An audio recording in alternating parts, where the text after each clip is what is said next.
या ब्लाऊजची संपूर्ण शिलाई मी पुढे व्हिडिओमध्ये दाखवली आहे। तर फिनिशिंग बघा अगदी किती छान आणि परफेक्ट आलेले आहे। पूर्ण बॉडीचा डमी नसल्यामुळे असा लूज बसलाय। तर चला बघूयात या ब्लाऊजची स्टिचिंग कशी करायची ते, आणि किती फिनिशिंग छान आली आहे। परफेक्ट गळा कसा आकार आलेला आहे पंचकोनी, आणि पाठीमागच्या हुकाचा ब्लाऊज आहे हा। तर याची कटिंग जर तुम्ही बघितली नसेल तर मी डिस्क्रिप्शनमध्ये लिंक पण देणार आहे। एंड स्क्रीनला व्हिडिओ पण लावणार आहे आणि आय बटनमध्ये पण लावणार आहे। तर नक्की बघा आणि स्टिचिंग कशी परफेक्ट करायची ते पण बघा।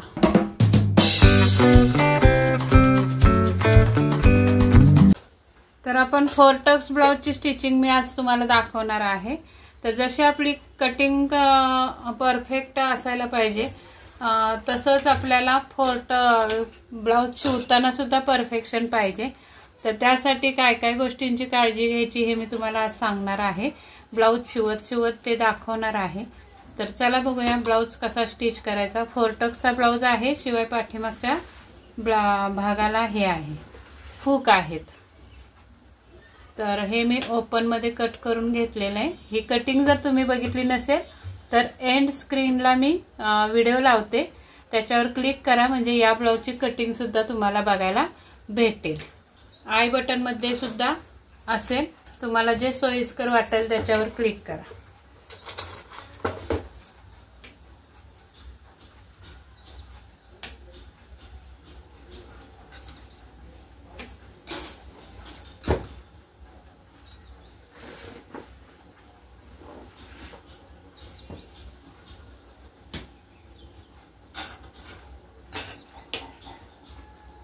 पाठीमागचा भाग घेतलेला आहे आणि त्याला आपण अस्तर जोडून घ्यायचंय।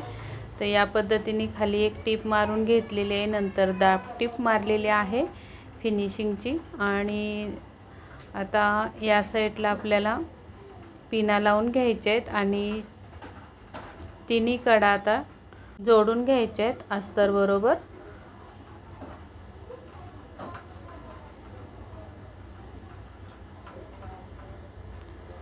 तर या ब्लाऊजची कटिंग खूप छान झालेली आहे।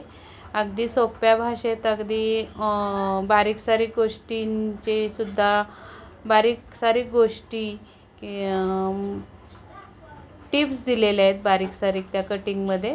तर नक्की तुम्ही तो व्हिडिओ बघा म्हणजे तुम्हाला समजेल पाठीमागच्या हुकासाठी काय बदल करायचे असतात ब्लाऊजमध्ये, आणि डीप नेक ब्लाऊज असल्यानंतर कटिंग कशी करायची, किंवा तुमचा ब्लाऊज जर पाठीमागून वर चढत असेल तर काय करायचं।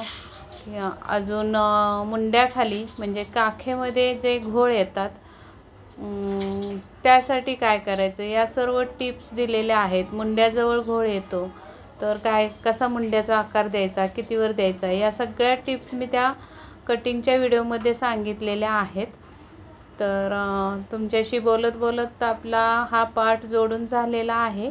त्यानंतर आपल्याला बाहेर जे एक्स्ट्रा कापड राहिलेलं असतं फॅब्रिकचं ते कट करून टाकायचं फिनिशिंगमध्ये, आणि गळासुद्धा कट करून घ्यायचा आहे। तुम्हाला मी सांगितलेलंच आहे पाठीमागच्या हुकांचा हा ब्लाऊज आहे। तर या पद्धतीने आपला पार्ट तयार झालेला आहे एका बाजूचा। आता आपल्याला हुक पट्टी लावायची आहे। तर हुक पट्टीसाठी मी नेहमी फक्त अस्तरची पट्टी घेत असते सिंगल, आणि लूक पट्टीसाठी अस्तर आणि फॅब्रिक अशा पद्धतीने पट्टी लावत असते। तर हुक पट्टी लावताना वरती सुलट्या ब्लाऊजवर पट्टी ठेवून आपल्याला पूर्ण या पद्धतीने फोल्ड करत आतमध्ये पूर्ण फोल्ड करून आपल्याला हुकपट्टी अटॅच करायची असते। आणि पाठीमागचा हुकाचा ब्लाऊज असेल तेव्हा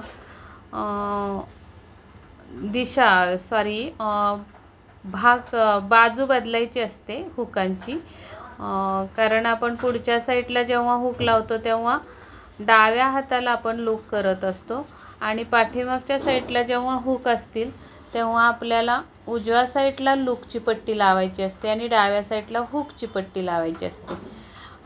हे लक्षात ठेवलं की तुमची व्यवस्थित परफेक्ट पाठीमागून सुद्धा ब्लाऊजला हुक पट्टी आणि लूप पट्टी बसेल. म्हणजे हुक लावायला शक्यतो आपल्याला दुसऱ्यांना लावावं लागतात, त्यामुळे ती व्यवस्थित उजव्या हाताने ते व्यक्ती हुक लावू शकेल अशा म्हणून आपल्याला बाजू बदलायची असते. डाव्या बाजूला हुकची पट्टी आणि उजव्या बाजूला लूपची पट्टी असं लावून टाकायचं. तर आता इथं लूप पट्टी तयार करून घेते. फॅब्रिक जोडून घेतले मी अस्तरला आणि लूप पट्टी ही खाली ठेवून आपल्याला नंतर या पद्धतीने फोल्ड करून घ्यायची असते. आता कमरेचा भाग आपला पॅक झालेला असतो, त्यामुळे फोल्ड करून घ्यायची असते पट्टी. नंतर दाबटीप टाकून या साईडला सुद्धा पाव इंच, म्हणजे बाहेरच्या साईडला सुद्धा पाव इंच किंवा अर्धा इंचाची फोल्ड मारून घ्यायची, टीप मारून. आणि नंतर व्यवस्थित जे आपण हुक पट्टी लावतो त्याच पद्धतीने लावायचे. आता इथे मी व्ही आकारामधले आय करणार नाही आहे हुकांचे, तर कस्टमरची डिमांड आहे दोरेचे आय पाहिजेत, त्यांना लूप पाहिजेत, तर मी डायरेक्ट ती पट्टी जोडून टाकलेली आहे. त्यानंतर आपल्याला हुकाय पट्टीची उंची सेम आहे का बघायचे, गळ्याची उंची सेम झाली का ते पण चेक करून घ्यायचं आहे. त्यानंतर आपल्याला गळा चेक करून झाल्यानंतर आता पुढच्या पार्टची स्टिचिंग करून घ्यायचे. तर पुढचा पार्ट अखंड आहे, तर इथे उलट्याच साईडला अस्तर ठेवून चारी बाजूंनी कडा शिवून घेणार आहे मी टिपा मारून. तर तुम्ही जर नवीन शिकत असाल तर पिना लावून घ्या. मी सुद्धा पिनाच लावून घेणार आहे, कारण नेटचं कापड आहे आपलं खाली, त्यामुळे ते सारखं विस्कटतं. आणि फिनिशिंगमध्ये जर अस्तर जोडायचं असेल तर पिना लावून घेतलेल्या चांगल्या. मग ते नवीन शिकणारे असो किंवा अगदी अनुभवी टेलर असू द्या, पिना लावून घेत जा. अगदी व्यवस्थित परफेक्ट अस्तर बसतं, कुठेही चुनी येत नाही किंवा अस्तर लूज लागत नाही. तर या पद्धतीने पिना लावून झाल्यानंतर मध्यावर मी एक टीप मारून घेणार आहे, आणि म्हणजे मग व्यवस्थित अस्तर एकदम परफेक्ट बसणार आहे आपल्या फॅब्रिकवर. त्यानंतर आपल्याला आता चारी बाजूनी या कडा शिवून घ्यायचेत. तर मला भरपूर कमेंट्स आल्या होत्या, 4 टक्स ब्लाऊजची कटिंग दाखवा, आणि कटिंग दाखवली तोपर्यंत परत कमेंट्स आल्या की स्टिचिंग दाखवा. तर स्टिचिंगचा पण व्हिडिओ तुमच्यासाठी मी खास तयार केलेला आहे हा, आणि तुम्ही अगदी आनंदाने तो बघा आणि याच पद्धतीने तुम्ही सुद्धा स्टिचिंग करा. एकदम छान फिनिशिंगमध्ये तुमचा सुद्धा ब्लाऊज होईल. तर माझे व्हिडिओ तुम्हाला आवडतात का आणि सोपे वाटतात का हे मला कमेंट करून सांगा. आणि व्हिडिओ तुम्ही कुठून बघताय, आपला हा व्हिडिओ कुठे पोचला हे पण मला समजेल. तर लाईक पण करा, शेअर पण करा, आणि आपल्या व्हिडिओला हाईप करा. हाईप म्हणजे कसं, जास्त व्हिडिओला आवडला तर हाईप करा. नवीन ऑप्शन आलेला आहे आपल्याला, यूट्यूबने दिलेलं आहे. लाईकपेक्षा हाईप करणं जास्त महत्त्वाचं. तर कमेंट्स असतात ना, जिथे कमेंट सेक्शन आहे ती जराशी डाव्या साईडला सरकवली की हाईप म्हणून ऑप्शन येतो, तो हाईपचं बटन दाबा, म्हणजे तुमची लाईक पोचली जाते व्हिडिओवर त्या. तर या पद्धतीने आपल्याला पूर्ण ब्लाऊजला कडेनी टिपा मारून घ्यायचे आहेत. आता या फॅब्रिकवर मोती लावलेले आहेत, ते मशीनमध्ये आले, त्यामुळे मला भरपूर वेळ लागला या ब्लाऊजला शिवताना. तर अशा पण समस्या आपल्याला असतात. तर मी ते काढून घेतले मोती, कारण सुईच्या खाली येत होते बरोबर. आणि अशा पद्धतीने आपला ब्लाऊजला अस्तर जोडून झालेलं आहे. आता एक्स्ट्राचं जे फॅब्रिक आहे ते आपल्याला कट करून घ्यायचं आहे सगळीकडून. तर आत्तापर्यंत जेवढे पण तुम्ही व्हिडिओ बघितलेले आहेत किंवा आपल्या चॅनेलवर आहेत त्या सर्व व्हिडिओला बघून झाले असतील तुमचे, तर परत व्हिडिओ ओपन करून त्या व्हिडिओंना सगळ्यांना हाईप करा, म्हणजे मला तुमची पोचपावती भेटणार आहे. त्यांनी काय आपल्याला पैसे भेटणार नाही आहेत, फक्त तुमची एक लाईक भेटते हाईप मिळाली की. तर यूट्यूबचा नवीन ऑप्शन आलेला आहे हाईप म्हणून, तर ते तुम्ही करा. कमेंट सेक्शनमध्ये तो हाईप ऑप्शन असतो, परत एकदा सांगितलं तुम्हाला. तर या पद्धतीने आपली ही कटिंगसुद्धा झालेली आहे. आता आपल्याला हे जे 4 टक्सचे जे माप टाकलेलं आहे एका बाजूला, ते दुसऱ्या बाजूला उलटवून घ्यायचं आहे असं हात मारून. नंतर अस्तरचा ब्लाऊज जेव्हा पण तुम्ही शिवाल तेव्हा या पद्धतीने बरोबर टक्सच्या मध्यावर टीप मारून घ्यायची. म्हणजे काय होतं, टक्स पूर्ण फॅब्रिकला सुद्धा बसली जाते. आणि जर अशा पद्धतीने जर टीप मारली नाही तुम्ही, तर मग अस्तरला फक्त टक्स बसते आणि फॅब्रिकला टक्स बसत नाही. असं होत असेल तर तुम्ही ही आयडिया वापरू शकता. तर ही एक टिप सांगितली मी तुम्हाला ब्लाऊज स्टिच करताना परफेक्ट टक्स बसण्यासाठी. तर या पद्धतीने सगळ्या टक्सला मी अगोदर मध्यावर टीप मारून घेतलेली आहे आणि त्यानंतर आपण जेवढ्या पण अंतरावर टक्स दिलेले आहेत तर त्या टक्स आपण मारून घ्यायचे आहेत. तर आता या टक्सचे माप कसे काढले, काय काढले हे सविस्तर तुम्हाला कटिंगचा व्हिडिओ बघितल्यावर समजणार आहे. या मापाची हाय बस्ट असल्यामुळे इथे मी 1 ते 1.25 इंचाचा हा टक्स घेतलेला आहे. तिरकस जो फिटिंगच्या साईडचा आहे तो 1 इंचाचा घेतलेला आहे. मुंड्यातला टक्स आहे तो 1.25 इंचाचा घेतलेला आहे आणि जो मध्यावर हुकाय पट्टीच्या इथे टक्स असतो तो 1/2 इंचाचा घेतलेला आहे. तर अशी टक्सची विभागणी मी का केली, अशी टक्सची विभागणी केल्यावर काय होणार आहे, हे सगळं मी कटिंगच्या व्हिडिओमध्ये शेअर केलेला आहे. तुम्ही तो नक्की बघा, म्हणजे अगदी सोपं जाईल तुम्हाला कटिंग करण्याला आणि स्टिचिंग करण्याला सुद्धा. तर बघा, आपले बरेच टेलर लोक असतात, म्हणजे माझंसुद्धा व्हायचं, मी नवीन होते तेव्हा 4 टक्सला फक्त अर्ध्या इंचाच्या टक्स मारून शिवतात आणि मग तो एकदम चपट बसलेला असतो छातीमध्ये. तर तसं न करता अगदी परफेक्ट छातीच्या मापानुसार टक्स दिले ना की कटोरी ब्लाऊजसारखाच अगदी खोलगट ब्लाऊज हा बसतो 4 टक्सचा सुद्धा. तर पहिली एक समज होती की कटोरी ब्लाऊज चांगला, 4 टक्स ब्लाऊज चपटा असतो, मला आवडत नाही. तर तसं काही नाही, 4 टक्स ब्लाऊजसुद्धा छान अगदी कटोरी ब्लाऊज सारखाच बसतो. त्यामुळे त्यात फरक करून घेण्याची काही गरज नाही. आणि आत्ता सध्याच्या मुली तर 4 टक्सच ब्लाऊज शिवतात जास्त, कारण त्यांना कटोरीचं टोक आलेलं आवडत नाही.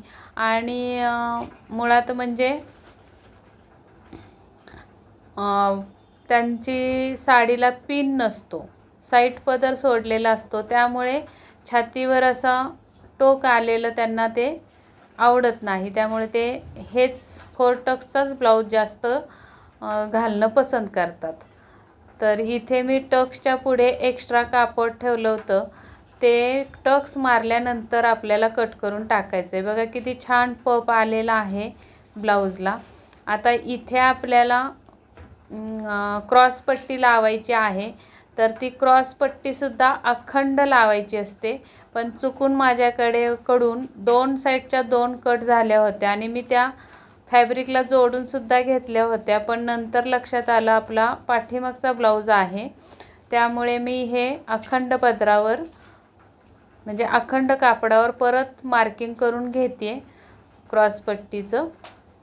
कारण आपल्याला मध्ये हा जोड लावायचा नाही आहे, अखंड पाहिजे मधोमध. हुक आयपट्टीच्या इथं जॉईन पाहिजे. अशा पद्धतीने मी मग दुसरी क्रॉसपट्टी तयार केलेली आहे. ही जेवढी आपण कटिंगच्या वेळी घेतली तेच माप टाकून घेतलेलं आहे. आता ही मी तुम्हाला कट करून उघडून दाखवते अखंड क्रॉसपट्टी म्हणजे काय ते, कारण अशा ब्लाऊजला अशीच क्रॉसपट्टी लावायची असते. तर ही क्रॉसपट्टी मी आता मेन फॅब्रिकला सुद्धा अटॅच करून घेणार आहे. तर आता उरलेल्या कापडामध्ये ही क्रॉसपट्टी ॲडजस्ट करून घेते मी, कारण अगोदर आपलं डबल कापड निघालं, डबल क्रॉसपट्टी, त्यामुळं थोडं ते वेस्ट झालं कापड. पण आहे आपल्याला या क्रॉसपट्टीला पूर्ण इतकं फॅब्रिक शिल्लक आहे. आणि याला मी पुढच्या गळा पंचकोनी असल्यामुळे हातशिलाईची पट्टी लावणार आहे कॅनव्हस वापरून, आणि पाठीमागच्या गळ्याला सोनेरी कापडाचा गोट घालणार आहे. त्यामुळे मला आता हे कापड वापरू शकते मी, वेस्ट वायाच जाणार आहे, त्यामुळं भागून गेलं आपलं. तर तुम्ही लक्षात ठेवून, जर पुढच्या भागाला हुकायपट्टी नसेल, पाठीमागे हुकायपट्टी असेल, तेव्हा मग तुम्हाला क्रॉसपट्टीसुद्धा अशी अखंड पदराकडूनच काढायची आहे, हे लक्षात ठेवायचं आहे. मी चुकून नेहमीच्या सरावाप्रमाणे डबल क्रॉसपट्टी काढली होती अस्तरची. तर कसं आहे, आपल्या घरातून आपण काम करत असेल तेव्हा कधीतरी बायचान्स असे ब्लाऊज येतात वेगळे शिवायला, त्यामुळे आपल्या हातात बसलेलं नसतं, त्यामुळे ते आपण विसरून जातो. तर या पद्धतीने क्रॉसपट्टीला अस्तर जोडून झालेलं आहे. आता आपल्याला ती फॅब्रिकवर वरच्या साईडला सुद्धा सुलटी करून व्यवस्थित पिना लावून घ्यायच्या, आणि कडेनी सुद्धा वरच्या साईडनी टीप मारून घ्यायचे. तर अजून एक गोष्ट सांगायची आहे तुम्हाला, उद्या आहे गुरुवार, तर बरोबर 11 वाजता लाईव्ह येणार आहे मी. तर हे पण तुम्हाला समजावं म्हणून मी या व्हिडिओमध्ये शेअर करते. तर या सर्वांनी लाईव्हला. तर बघूयात, अजून टॉपिक ठरलेला नाही लाईव्हचा, पण नक्कीच छान असणार आहे. तर तुम्ही सुद्धा लाईव्हला तयार व्हा, आणि शक्यतो वही पेन घेऊन बसलात जवळ लाईव्हला तर छानच होईल, म्हणजे नंतर तुम्हाला उठायची गरज नाही. तर अशा पद्धतीने आपल्याला कडेनी पण टीप मारून घ्यायचे अस्तरच्या बरोबर किनारी बरोबर फॅब्रिकला, आणि नंतर मग एक्स्ट्राचं फॅब्रिक कट करून आपण ते काढून टाकायचं आहे, आणि आपल्या ब्लाऊजला ही क्रॉसपट्टी जशी आहे तशी व्यवस्थित जोडून घ्यायची. तर ब्लाऊजला मोती असल्यामुळे खूप वाचवत काम करावं लागतं. असं एम्ब्रॉयडरीचं ब्लाऊज असेल तेव्हा खूप त्रासदायक असतं. या पद्धतीने कटिंग पण करून टाकलेलं आहे मी एक्स्ट्राचं कापड. आता लावून बघायची बरोबर परफेक्ट मापात आलेली आहे का आपली क्रॉसपट्टी, आणि त्यानंतर बरोबर मध्यावर मध्य ठेवायचं आहे क्रॉसपट्टीचा, आणि थोडीशी टीप मारून घ्यायची, आणि मग आपल्याला अर्ध्यापासून पुढे लावत जायचं आहे. जसं की आपण बाही जोडताना सुद्धा शोल्डरच्या मध्यावर बाहीचा मध्य ठेवत असतो, त्याच पद्धतीने क्रॉसपट्टी जोडायची, आणि नंतर तिथूनच डबल टीप मारत आणायची आहे, आणि पुढचा अर्धा भाग राहिलेला आहे तो जोडून घ्यायचा आहे. अशा पद्धतीने जर क्रॉसपट्टी जोडली तर मध्यावर मध्य व्यवस्थित जोडला जातो, एका साईडला मध्य जाणार नाही तुमचा. आणि मग परत रिटर्न आपल्याला मध्यापर्यंत यायचं आहे, म्हणजे त्या साईडला सुद्धा डबल टीप मारली जाते, आणि मध्यावर एक कट मारून घ्यायचा, म्हणजे व्यवस्थित पलटी होणार ही. आणि पलटी करून आपल्याला एक दाबटीप टाकून घ्यायचे क्रॉसपट्टीवर. क्रॉसपट्टीवरून ही टीप घालवायची आहे. इथे तुम्ही अजून एका पायाचा अंतर, म्हणजे आपला जो दाब आहे त्याचा एक पाय, अजून एक पाय असा अंतर सोडून अजून एक टीप मारू शकता खालून. पण मी एकच मारलेली आहे। अशा पद्धतीने आपला ब्लाउजला पफ किती सुंदर आलेला आहे बघा। मी कप्स लावून दाखवते तुम्हाला। खूप छान आणि मस्त फिटिंग आलेली आहे, पफ आलेला आहे टक्समध्ये आपल्या। तर आता इथे मध्ये जो आलेला आहे क्रॉस पट्टीवर फूल, त्याच्यावरचे मी मोती काढलेले आहेत। तर ते या पद्धतीने जोडून घेणार म्हणजे अजून छान। तर हा बघा असा गम भेटतो, मी हाच गम वापरते। मोती चिटकवायचे असतील, टिकल्या चिटकवायचे असतील तर खडे, तर खूप छान आणि परफेक्ट बसतात, निघत नाहीत। चिकट आहे खूप हा गम। याला अशी टोपी येते, त्यामध्ये अशी हे असते, सुईसारखं असतं, त्यामुळं ते आतमध्ये गेल्यामुळं हे सुकून पण जात नाही। तर तुम्हाला पण वापरायचं असेल तर मी प्रोडक्ट लावते आपल्या ह्याच्यामध्ये, असेल तर प्रोडक्ट लावून टाकते मी व्हिडिओमध्ये। तुम्हाला घ्यायचं असेल तर त्याच्यावर क्लिक करा आणि शोधण्याची गरज लागणार नाही तुम्हाला कुठे मग ऑनलाईन। त्या प्रोडक्टवर क्लिक केलं की तुम्ही ऑर्डर करू शकता इझिली। तर फिनिशिंग छान येते आणि दिसायला पण सुंदर दिसेल इथे ब्लाऊज। मग आता आपण गळा जोडून घ्यायचा आहे। तर गळा जोडण्यासाठी मी अस्तरच्या कापडावर कॅनव्हास पेपर चिटकून घेणार आहे इस्त्री करून। इस्त्री जरा तापवली चांगली की हा पेपर चिटकतो। आणि हा कॅनव्हाससुद्धा तुम्हाला जर भेटत नसेल तर आपल्या व्हिडिओला मी हे लावते, प्रोडक्ट लावते। इथे बघा तुमच्या डाव्या हाताला प्रोडक्ट असं दिसतं, त्याच्यावर तुम्ही क्लिक केलं की तुम्ही पाहिजे ती वस्तू, आपल्या टेलरिंग कामासाठी महत्त्वाच्या लागणाऱ्या वस्तू मी तिथे लावलेल्या असतात, तिथे क्लिक करून तुम्ही इझिली विकत घेऊ शकता। तर या पद्धतीने मी चौकोन आकारमध्ये घेतलेला आहे कॅनव्हास चिटकवून अस्तरला। आणि त्यानंतर आपल्याला जो गळा आहे तो गळा असा मध्यावर फोल्ड करून ठेवायचा आहे आणि जे अखंड बाजू आहे म्हणजे मध्य जो आहे आपल्या कॅनव्हास पेपरचा घडीचा, तिथे बरोबर मध्य लावून जो गळा आहे त्याचा आकार असा या पद्धतीने काढून घ्यायचा।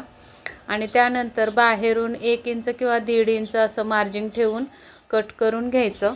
आता अगोदरसुद्धा तुम्ही डायरेक्ट कॅनव्हासवर गळा काढून घेऊ शकता, पण त्यावेळी तुम्ही ब्लाऊजचा गळा कटिंग केलेला नसायला पाहिजे, तेव्हा तुम्ही कॅनव्हासवर गळा कट करून डायरेक्ट कॅनव्हास जोडू शकता। तर या पद्धतीने मी कॅनव्हासवर गळ्याचा आकार काढून घेतलेला आहे आणि त्याच्या हिशोबानुसार बाहेर मी 1 किंवा 1.5 इंच असं मार्जिन ठेवून कट करून घेतलेलं आहे एक्स्ट्राचं कापड आणि कॅनव्हास। आणि नंतर आपल्याला कडेनी अर्ध्या इंचाचा असा फोल्ड करून घ्यायचा आहे आणि त्यानंतर आपल्याला हे कॅनव्हास अटॅच करायचं आहे गळ्यावर। कसं करायचं ते मी पुढं दाखवतेच व्हिडिओमध्ये। तर या पद्धतीने व्यवस्थित झालेला आहे कॅनव्हास। आता याचा मध्य काढून घ्यायचा डबल फोल्ड करून बरोबर असा खडूनी, आणि त्या मध्यावर बरोबर ब्लाऊजच्या गळ्याचा मध्य ठेवायचा आहे या पद्धतीने। तर अगोदर व्यवस्थित लावून घ्यायचं, उलटं सुलटं तर नाही ना, नाही तर तुम्ही आतून घ्याल आणि बाहेरच्या साईडला पलटी होईल गळा। तर असं न होता आपल्याला व्यवस्थित बघूनच घ्यायचं आहे आणि त्यानंतर पिना लावून मग आपण ब्लाऊज पलटी करणार आहोत आणि मग कडेनी आपल्याला गळ्याच्या बरोबरीने टीप मारून घ्यायची आहे कॅनव्हासवर। पिना लावल्या की कसं ब्लाऊज हलत नाही जाग्यावरून, म्हणून अगोदर अशा पिना लावणं सुद्धा गरजेचं आहे, फिनिशिंग बिघडत नाही आपल्या ब्लाऊजची। त्यासाठी हे सगळे पर्याय आपण शोधायचे। तर या पद्धतीने पिना झाल्या चारी बाजूला लावून आता आपल्याला जेवढं मार्जिन गळ्याला सोडलेलं आहे तेवढं आपण मार्जिन देऊन टीप मारून घ्यायचे गळ्याच्या आकाराभोवतीने याच पद्धतीने। अगदी टोकाजवळ काय करायचं, सुई आतमध्ये खोचायची आणि मग ब्लाऊज वळवायचा जो आकार असेल तिथे तसा, म्हणजे काय होतं परफेक्ट कोपरा तयार होतो। मग गळा तुमचा चौकोनी असू द्या पंचकोनी असू द्या, जर कोपरे काढणारा गळा असेल तर सुई आतमध्ये खोचायची बरोबर कोपऱ्यामध्ये आणि मगच ब्लाऊज वळवायचा, म्हणजे छान मस्त फिनिशिंगमध्ये गळ्याचा आकार निघतो. त्यानंतर आपल्याला टीपच्या बाहेर शिलाई मार्जिंग सोडून आपल्याला गळा कट करून घ्यायचा आहे पूर्ण. आणि गळा कट करून झाल्यानंतर जिथे जिथे कोपरे आलेले आहेत तिथे कट करून घ्यायचं. नंतर वक्र आकारामध्ये जिथे जिथे गळा आलेला आहे तिथे तिथे सुद्धा बारीक बारीक कट मारून घ्यायचे. कट असे मारायचे की आपली टीप जी मारलेली आहे गळा जोडलेली ती टीप कट झाली नाही पाहिजे याची काळजी घ्यायची. आणि मगच हळूहळू कात्रीच्या शेंड्यावर कट मारत जायचं आहे, म्हणजे इझिली गळा पलटी होतो या पद्धतीने. आता याच्या पुढचा आपला नेक्स्ट व्हिडिओ असणार आहे. जर तुमचा या पद्धतीने गळा पुढचा किंवा पाठीमागचा गळा डिझाईनचा असेल आणि तो तुम्ही अशा पद्धतीने जोडलेला आहे आणि एका साईडला तुम्ही पायपिंग केलेली आहे, तर अशा वेळी शोल्डर कशी जोडायची हा मी व्हिडिओ तुम्हाला दाखवणार आहे. जसं की आता मी हा पंचकोनी गळा तयार केला आहे हात शिलाईचा पुढचा, आणि पाठीमागच्या गळ्याला गोट घालणार आहे. तर ते गोट आणि पुढचा हात शिलाई हे मॅच होत नाही जोडताना, तर ते कसं जोडायचं शोल्डर हे मी तुम्हाला पुढे व्हिडिओमध्ये दाखवणार आहे, उद्याच्या व्हिडिओमध्ये. तर नवीन असाल तर सबस्क्राईब करून ठेवा चॅनेलला, म्हणजे तुम्हाला सगळे व्हिडिओचे अपडेट्स भेटत राहतील. आणि हा व्हिडिओ आवडला असेल तर नक्की लाईक करायला विसरू नका आणि भरपूर शेअर करा. आणि अजून एक नवीन फीचर आलेला आहे आपल्या यूट्यूबवर की तुम्हाला हा व्हिडिओ आवडला तर तुम्ही या व्हिडिओला हाईप करायचं. तर हाईप हे कुठं असतं, तर कमेंट सेक्शनमध्ये कमेंट जर आपल्या डावीकडे ढकलली सरकवली पान उलटतं तसं की तुम्हाला हाईपचं ऑप्शन येईल, ते तुम्ही क्लिक करा. तर अशा पद्धतीने ब्लाऊजचा लुक झालेला आहे, किती सुंदर झालेला आहे. गळा सुद्धा बघा पाठीमागे सोनेरी पायपिंग लावलेली आहे. तर आपण अंगात घातलेला तुम्ही सुद्धा याच पद्धतीचा ट्राय करा ब्लाऊज शिवण्याचा. ब्लाऊज खूपच सुंदर येणार आहे. आता याला मी मोती लावणार आहे मध्यावर क्रॉस पट्टीच्या. खूपच छान येईल ब्लाऊज, छान दिसेल. मस्त राहा, मस्त राहा. चला व्हिडिओ आवडला असेल तर लाईक करा. भेटूयात पुढच्या व्हिडिओमध्ये.